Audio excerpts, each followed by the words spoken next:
She was born Princess Elizabeth Alexandra Mary on April 21, 1926, far down the line of royal succession and largely out of the spotlight. That changed radically in 1936.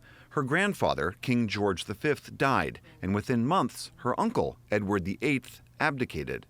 This abrupt turn of events meant that Elizabeth's father became King George VI, and the princess was elevated to heir apparent. The princess wished them all the best of luck and success in future operations.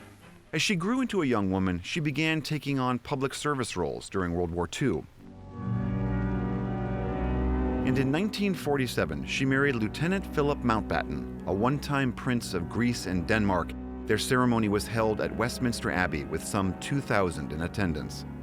5 years later, Elizabeth's life changed suddenly again when King George died. I declare before you all that my whole life, whether it be long or short, shall be devoted to your service and to the service of our great imperial family.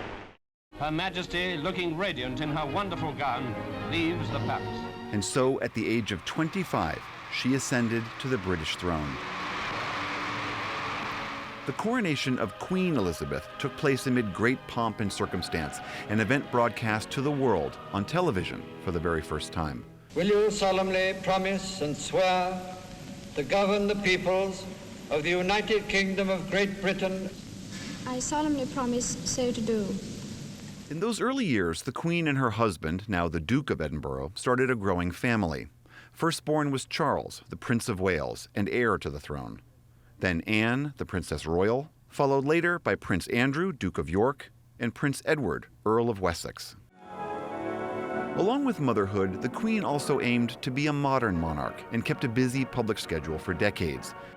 I would like the whole American people, north, south, east, and west, to know how happy we are to be here.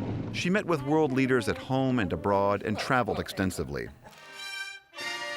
One such visit brought her to the U.S. in 2007 while then-President George W. Bush was in the White House.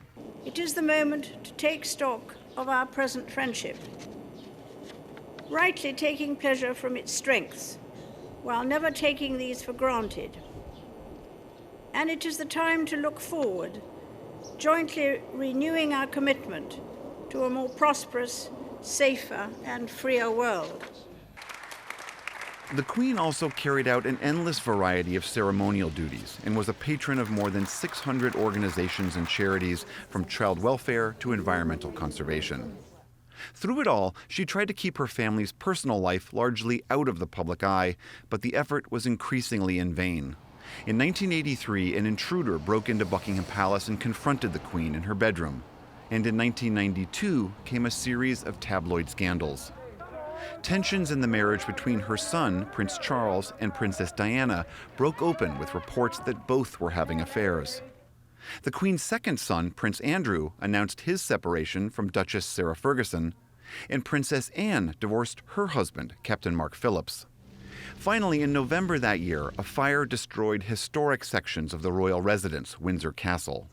That same month, the Queen reflected on what she called the horrible year. 1992 is not a year on which I shall look back with undiluted pleasure. In the words of one of my more sympathetic correspondents, it has turned out to be an annus horribilis. Reports of the Queen's contentious relationship with Princess Diana continued. Charles and Diana divorced in 1996 after having two sons, Prince William and Prince Harry. 1 year later, Diana was killed in a car crash in Paris, leaving a nation in shock. Amid an outpouring of public grief, Elizabeth drew criticism for waiting a week before issuing a statement on the tragedy. She also objected to Charles's relationship with Camilla Parker Bowles, but when they married in 2005, she held a reception for them at Windsor Castle. Ultimately, the Queen's popularity recovered, both at home and around the world. She became known as a devoted grandmother and later great-grandmother. And perhaps even better known for her colorful suits and hats, and for her love of dogs, especially the corgis who seemed never far away. Britain celebrated the Queen's Diamond Jubilee in 2012, marking the 60th anniversary of her rule with ceremonies, concerts, and a maritime parade featuring more than 1,000 vessels riding down the Thames River.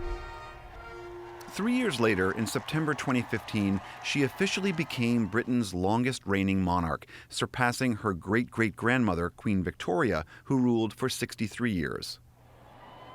And the weddings of her grandsons, William in 2011, and Harry in 2018, once again brought an outpouring of affection for the royal family. Through it all, Elizabeth urged her people to aspire to the good and to practice kindness, as in her pre-recorded Christmas message in 2016. We sometimes think the world's problems are so big that we can do little to help. On our own, we cannot end wars or wipe out injustice. But the cumulative impact of thousands of small acts of goodness can be bigger than we imagine. The Queen herself tried to stay active, even at an advanced age. But in late 2016, Buckingham Palace announced she was cutting back on her appearances and her work for a number of charities. She also faced new personal turmoil when Prince Harry and his wife Meghan, who is half black, renounced their royal duties and said Meghan had been subjected to racism within the royal family. The couple ultimately moved to California. And in April of 2021, Prince Philip, the Queen's husband of nearly 75 years, died just short of his 100th birthday. Elizabeth herself slowed down markedly during 2022, the platinum jubilee of her 70 years on the throne. She missed some of the anniversary events and was said to have difficulty getting around. But in one of her final acts, the Queen did meet with Liz Truss to formally request that Truss become the 15th Prime Minister of her long reign. Queen Elizabeth II was 96 years old.